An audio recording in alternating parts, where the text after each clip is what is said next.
Hi friends, വണ്ടിപ്പിടിക്കാൻ്റെ പുതിയ വീഡിയോയിലേക്ക് എല്ലാവർക്കും സ്വാഗതം. ഇന്നത്തെ നമ്മുടെ വീഡിയോ എന്ന് പറഞ്ഞാൽ ഇന്ന് കാണിക്കാൻ പോകുന്ന ഒരു BMW 5 സീരീസ് ആണ്. ഈ വാഹനത്തിൽ കഫാസ് ക്യാമറയുടെ ഒരു ഫോൾട്ട് വന്നിട്ടുണ്ട്. കഫാസ് ക്യാമറയുടെ ഫോൾട്ട് എന്തുകൊണ്ടാണ് വന്നിട്ടുള്ളത് നിങ്ങൾക്ക് ഈ വീഡിയോയിൽ തന്നെ മനസ്സിലാകുന്നതാണ്. അപ്പോൾ നമുക്ക് വീഡിയോയിലോട്ട് കിടക്കാം. നമ്മൾ ഈ വാഹനം ഡയഗ്നോസ് ചെയ്തിട്ട് അതിൻ്റെ പ്രിൻ്റ് ഔട്ട് എടുത്ത് വെച്ചിട്ടുണ്ട്. ഇത് കണ്ടല്ലോ, 2 ഫോൾട്ടാണ് കഫാസ് ക്യാമറയായിട്ട് റിലേറ്റഡ് ആയിട്ടുള്ളത് വന്നിട്ടുള്ളത്. ഒന്ന് കഫാസ് ക്യാമറ ലാക്ക് ഓഫ് വിസിബിലിറ്റി. അപ്പോൾ വിസിബിലിറ്റിക്ക് മെയിനായിട്ട് വന്നിരിക്കുന്ന കാര്യം എന്ന് പറഞ്ഞു കഴിഞ്ഞാൽ ഇതിൻ്റെ ക്യാമറ വന്നിരിക്കുന്ന സ്ഥലം നിങ്ങൾക്കറിയാം. ഇതിൻ്റെ അകത്താണ് 2 ക്യാമറ ഉള്ളത്. ഒന്ന് 2 സൈഡിലായിട്ടുണ്ട്. അപ്പോൾ ഇതിൻ്റെ അകത്ത് കണ്ടല്ലോ, ഇതിൻ്റെ അകത്ത് മിസ്റ്റ് വന്നിട്ടുണ്ട്.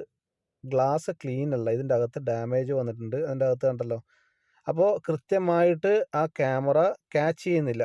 ഔട്ട്സൈഡിലെ കാര്യങ്ങൾ കൃത്യമായിട്ട് ക്യാച്ച് ചെയ്യുന്നില്ല. അതുകൊണ്ടാണ് ആ ഫോൾട്ട് വന്നിട്ടുള്ളത്. ഇങ്ങനെയുള്ള അവസരങ്ങളിൽ നമ്മൾ ആദ്യം തന്നെ കഫാസ് ക്യാമറയും അതേമാതിരി വിൻസ്ക്രീനും ക്ലീൻ ചെയ്തതിന് ശേഷം മാത്രം നമ്മൾ അടുത്ത സ്റ്റെപ്പിലോട്ട് പോവുക.